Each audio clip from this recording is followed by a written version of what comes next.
Hey everyone, we just want to welcome you back to another one of our Mortgage Minutes. As you can see, I am here with Marc Trejo of Sun American Mortgage and one of my favorite lenders.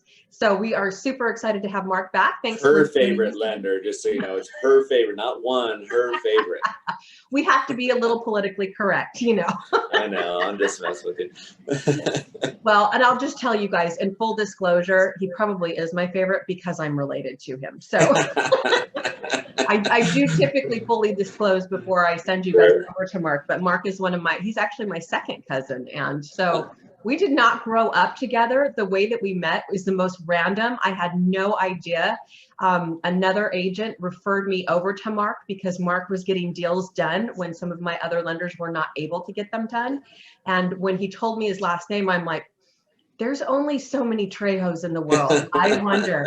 And so it turns out that we're second cousins, but we didn't grow up together. We didn't any of that. So it's been super fun getting to connect with Marc. And yeah, now you know a little personal about both Marc and I. I always, you know, my standpoint from that phone call is I always get a little nervous when someone knows my last name because it can go either way. It can go good or bad. So you just never know what's coming. You brace yourself. True. Yeah, when you're a girl and they know your last name, it's sort of like, well, you know, I put it on my husband. Sure. Well, awesome. Well, we are so excited. Okay. So Marc, we are filming this first week of March right now. So this video is going to come out.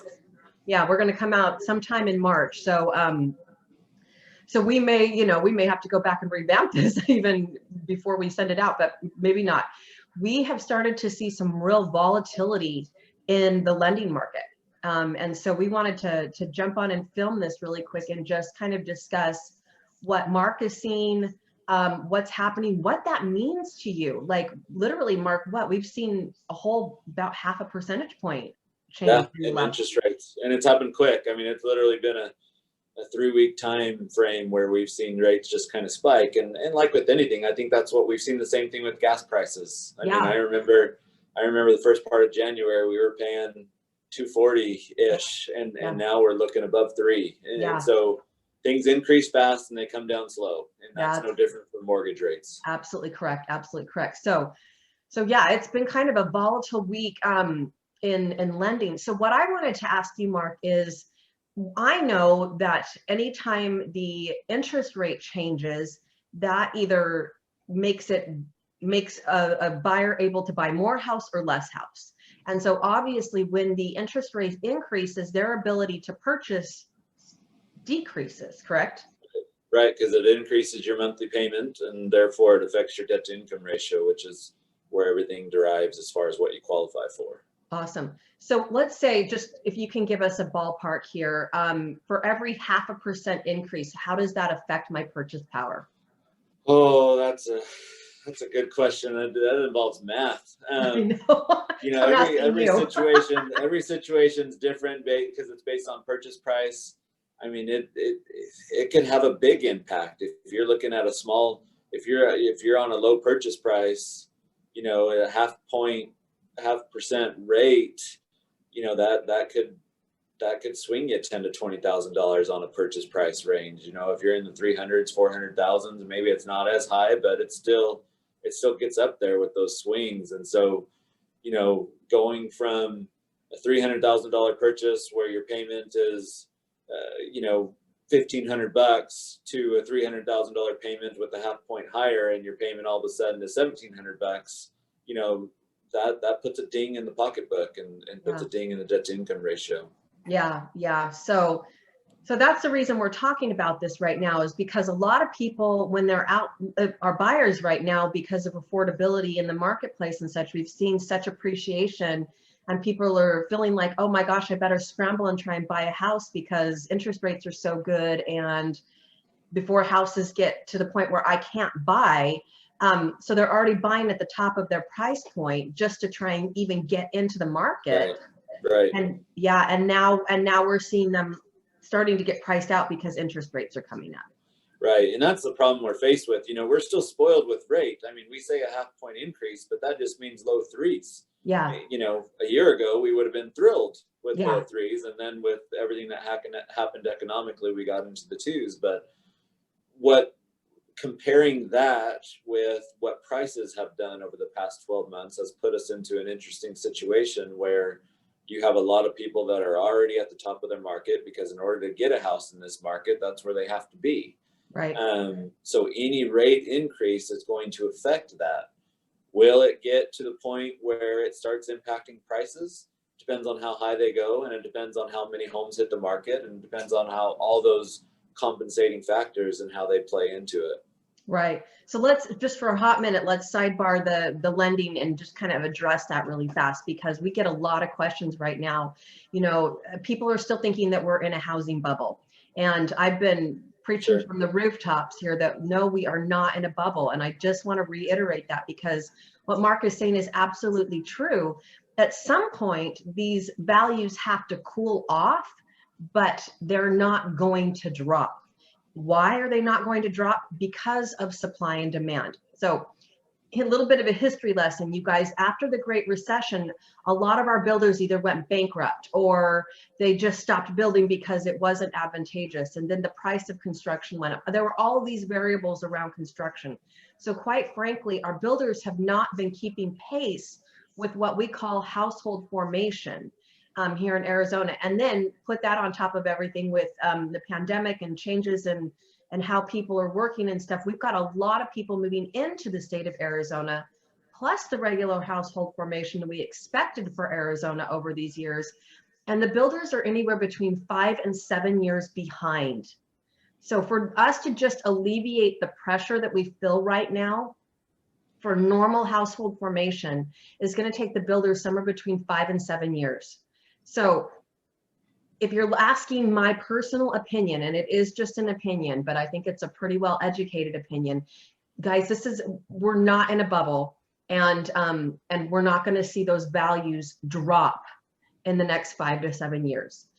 I don't even know if you're going to see a huge cool. I'm hoping for a slowdown. That's really what I'm hoping for. So that was my sidebar. So since we were talking about that, I wanted to make sure I threw that in there so that nobody got in their brain, okay, good, the market's going to pop. Then I can just wait till the prices come down, and then it's okay, because even if interest rates are higher, prices will be lower. Kids, we're not seeing it for at least the next 5 to 7 years. And there's a big piece, you know, we point back to 2004, 2005 when prices were going crazy, and that led to 2007 and 2008 and those types of things, and 2006 obviously. But the biggest piece missing from what happened there is, and there's people scared, and even me with seeing some of the signs. You know, you look at gas prices and what they're doing, you look at food prices and what they're doing, and inflation and what it could potentially do. Those are all bad signs. Those are all things to me where we need to control that and figure it out. But the biggest piece missing from the lending side is those bad mortgages that were being done. You know, the flippers that were going in and buying a house and then flipping it for $30,000 more a month later. And the people buying a house right now are living in that house. You know, they're not, most of them aren't looking to flip it and turn it. They have the time. They're just going to live there. It's their primary residence. And we don't have bad mortgages being written. I mean, there's still some, granted, that is what it is. And there's still going to be defaults and those types of things, because that's just the market and that's what happens, but not on the scale of what we saw back when the meltdown happened in 2008. And so that feeds into your point of there's no reason to think we're in a bubble right now. Yeah. And even with those bad loans and stuff like that, because of what's happened over the last several years, most of those people have equity in their home. So so for anybody to actually lose their home, it literally is somebody who decided they were just going to bury their head in sand and just let it happen. Because most people, there's no reason for short sales. They have equity. There's no reason for foreclosure unless they just decide they're going to let it do it. So don't be expecting a big market for those to come back. We've been tracking that for the last several years. And even with the moratoriums wearing off, they have equity. So yeah, great point. Yeah.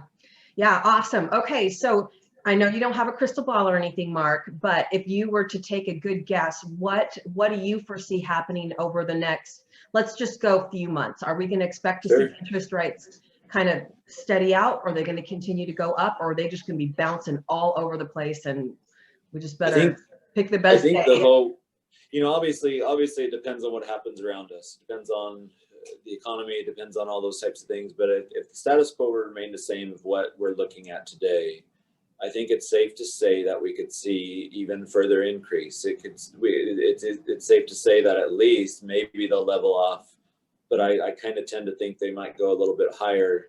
And the reason being is you look at what's happening around us right now. So we're in the middle of this pandemic that all signs are pointing to we're getting towards the end. And so the economy really is going to open back up. We even have states that have been shut down for literally 12 months finally starting to do things and open back up. As of this morning, we had just a February jobs report where 379,000 jobs were added in the month of February, the shortest month of the year, and that doubled expectations. And so investors are looking at the economy and the stock market, and they're putting money into the stock market because they think the economy is going to go crazy this year. What that means is money's coming out of the bond market, and that's where mortgage rates are impacted. And so those are more safe assets, and as people take money out of safe and put them into risky, which is the stock market, that's going to impact rates and drive them a little higher. The other thing that's a concern is inflation. We have an administration right now that is going to spend some money, and we're talking about a stimulus package of $1.9 trillion, and that's new money. That's going to be printed money. That's not coming from anywhere else, and that's going to make inflation a concern. And anytime you have money coming out of the bond market, safe assets, and going into riskier assets, inflation can become a concern. And the Fed has not shown any sign that they're not going to be patient and kind of allow that to play out. Yeah. And so all that being said, I think the status quo being the same without something else happening, if the economy continues to open up, I think we could see rates go up a little bit more. Awesome. Yeah. So I know those are all the things that people don't think about when they think about, well, why are interest rates? Why is gas going up? Why are grocery going? Like, why is all that happening? That you guys just got a really, really good sneak peek into the why. And that was a great little mini education on that, Mark. Thank you so much for that. So, all right, you guys, if you have any questions, if you've been sitting on the fence waiting to see what's going to happen, well, it's happening now. So let's get you in. Yesterday was the best day, but today's the next best day. So let's go ahead and start this conversation, get the ball rolling. Mark, if people have questions directly for you, what is the best way for them to get in touch with you? My cell phone, 602-743-4885, and you can call or text anytime. Awesome. Awesome. And of course, if you didn't write that down fast enough, don't forget, you can always head over to our website, which is www.living48realestate.com. All the way over to the right under other, go down to preferred vendors, and you will find a Mark under the lender category over there. And he is awesome. You guys, even if you just want to resource somebody to talk to, somebody to check some numbers for you, somebody to tell you how close you are to being able to get into the purchasing market, Mark is your guy. Just give him a holler and let him be a resource for you, just like I'm a resource for you. Okay. That really is, we're both here to help in any way, shape, or form that we can. Mark, thank you so much for spending a little bit more time with us today. I always appreciate you. No, thank you very much. I love it. So awesome. I appreciate it. Thank you. Okay, you guys, have a wonderful day. We will catch you on our next Mortgage Minute. Thank you so much for watching. Bye. Bye, everyone.